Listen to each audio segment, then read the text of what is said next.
संदेश झूठ से हटके।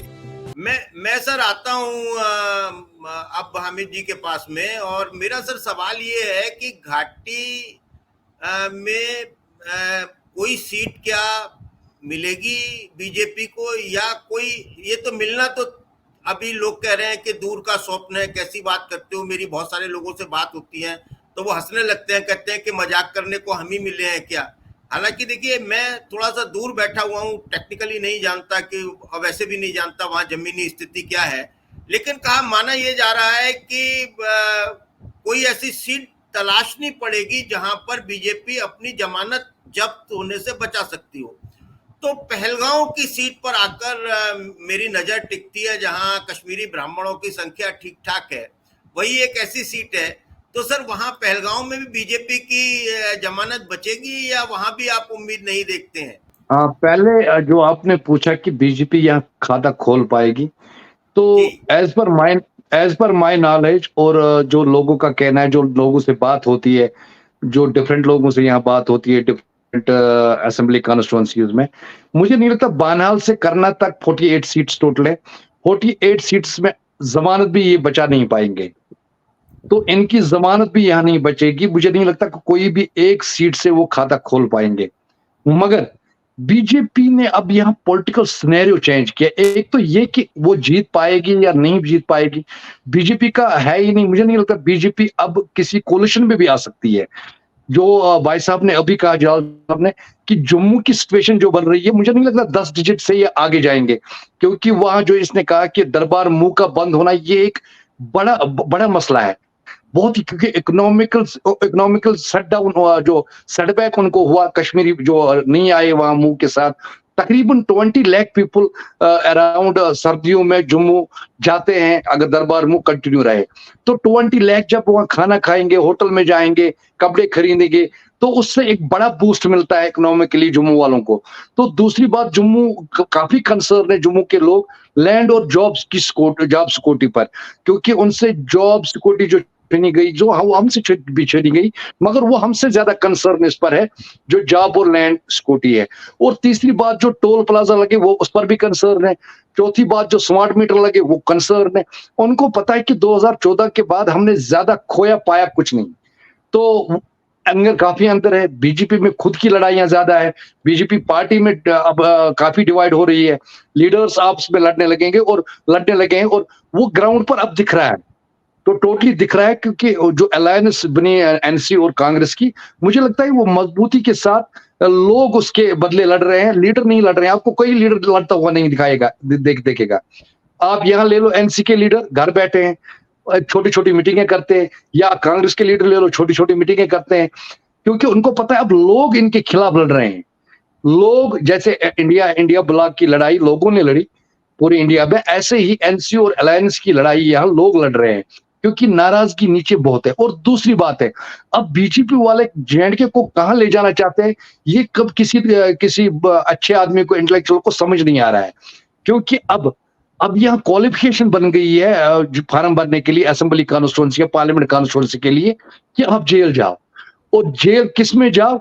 एंटी नेशनल जो कार्रवाइयां होती है उसमें जेल जाओ, उस पर्चे में जेल जाओ। तो वो क्वालिफिकेशन बीजेपी वालों ने यहां बना दी है।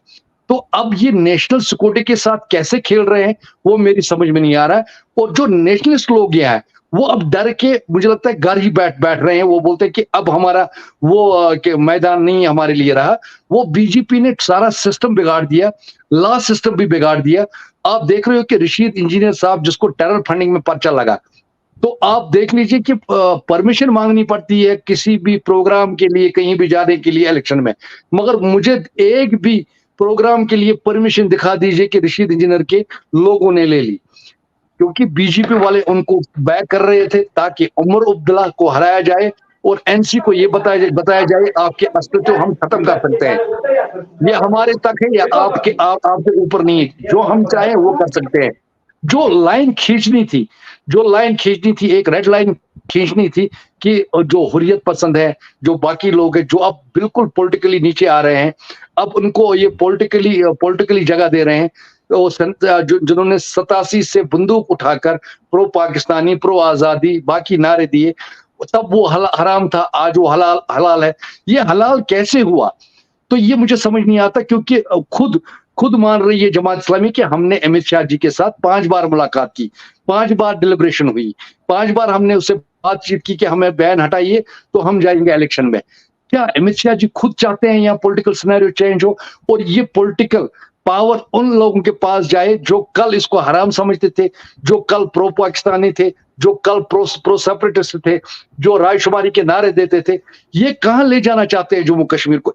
एक साइड से ये तो हार ही गए हैं, इनको सीट नहीं मिलेगी कोई यहाँ। ये तो सरपंच भी खुद का नहीं बना सकते, यहाँ तो असेंबली मेंबर की बात ही नहीं है बानाल से करना तक, या वार्ड मेंबर नहीं ये जीत पाएंगे। मगर ये हमें कहाँ ले जाना चाहते हैं? अभी हम बिल्कुल कंफ्यूज्ड है, पूरा कश्मीर कंफ्यूज है। तो इन्होंने एक लड़ाई हमें इकोनॉमिकली तोड़ने की जो जम्मू के साथ किया, कश्मीर के साथ किया।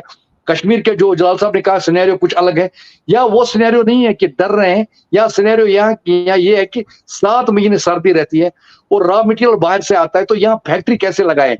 और यहाँ 76% जो है वो फॉरेस्ट एरिया है, या 24% ही वो एरिया है जहां आप रह सकते हो, जहां मकान बना सकते हो, जहां आप एग्रीकल्चर पर काम कर सकते हो, हार्टिकल्चर पर काम कर सकते हो, क्योंकि यहाँ 24% वो, बाकी तो फॉरेस्ट एरिया यहाँ है।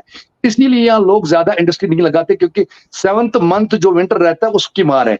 वो छोड़ लीजिए, बीजेपी तो खुद सफाया कर रही है अपना यहाँ, मगर वो पॉलिटिकली हमें कहां ले जाना चाहती है, किस लाइन के आगे ले जाना चाहती है? वो अब नेशनलिस्ट लोग, जो नेशनलिस्ट पार्टी है, जो डेमोक्रेसी पर यकीन रखने वाली पार्टी है, वो समझ नहीं पाती, क्योंकि अब क्वालिफिकेशन डिफरेंट हो गई है। एक असेंबली मेंबर के लिए फॉर्म भरने के लिए, जीतने के लिए यहाँ डिफरेंट सिचुएशन आ गई, डिफरेंट क्वालिफिकेशन है कि आप सेपरेटिज्म का नारा दो, सेपरेटिज्म पर पर्चा लगेगा आपका, तो फिर आप जेल जाओगे, जेल से फॉर्म भरो, आपको सेंटिमेंट और सिंपैथी मिलेगी और आपको जिताया जाएगा। मेरी समझ में नहीं आता कि कोई लाइन तो होनी चाहिए ना, कोई लाइन इनको खींचनी चाहिए ना। ये कश्मीरी को और जम्मू कश्मीर के लोगों को अब किस दायरे में ले जाना चाहते हैं, किस लाइन के ऊपर ले जाना चाहते हैं, किस ट्रैक पर ले जाना चाहते हैं, ये अभी कश्मीरी समझ नहीं पा रहा है। जी, इसका मतलब ये है कि जितने भी ये आपके सेपरेटिस्ट हैं वो कहीं ना कहीं बीजेपी से उनका लिंक है, और वो कहीं ना कहीं आपस में उनकी वार्ताएं होती हैं। ये ग्राउंड पर दिख रहा है, ये ग्राउंड पर दिख रहा है कि बात उनकी चल रही है, वो कर रहे हैं। कैसे एक टेररिज्म में पर्चा, जिसका टेररिज्म फंडिंग में पर्चा हो, तो उसका फॉर्म कैसे एक्सेप्ट करते हो आप? कैसे उसको इतने बड़े जलसे करने की इजाजत देते हो? तो क्या आप लोगों को उस लाइन पर ले जाना चाहते हो? और अगर इन लोगों के हाथों में जो इनके आइडियाज है, जिन आइडियाज पर इन्होंने वोट मांगे, जिन आइडियाज के बिना पर ये अंदर गए, जो आइडियाज ये लोगों में फैला रहे हैं, दिमागों में डाल रहे हैं, क्या अगर इन आइडिया वाले लोगों को, ये सोच रखने वाले लोगों को कल पॉलिटिकल पावर मिले, तो पॉलिटिकल पावर तो बहुत खतरनाक चीज है। अगर उन्हीं आइडिया पर ये चले, तो ये तो खतरनाक एक चीज बन रही है आगे के लिए, आगे फ्यूचर के लिए, जम्मू कश्मीर के लोगों के लिए और नेशनल सिक्योरिटी के लिए। आपको एक लाइन खींचनी पड़ेगी कहीं से। आपको, अगर आप बंद करना चाहते हो, आपको बंद करना पड़ेगा। अगर आप ये मौका दे रहे हो, इन सेपरेटिस्ट जो आइडियोलॉजी के लोग हैं, आज वो आपको कहेंगे कि हम आपके साथ हैं, हम हुकूमत बनाएंगे।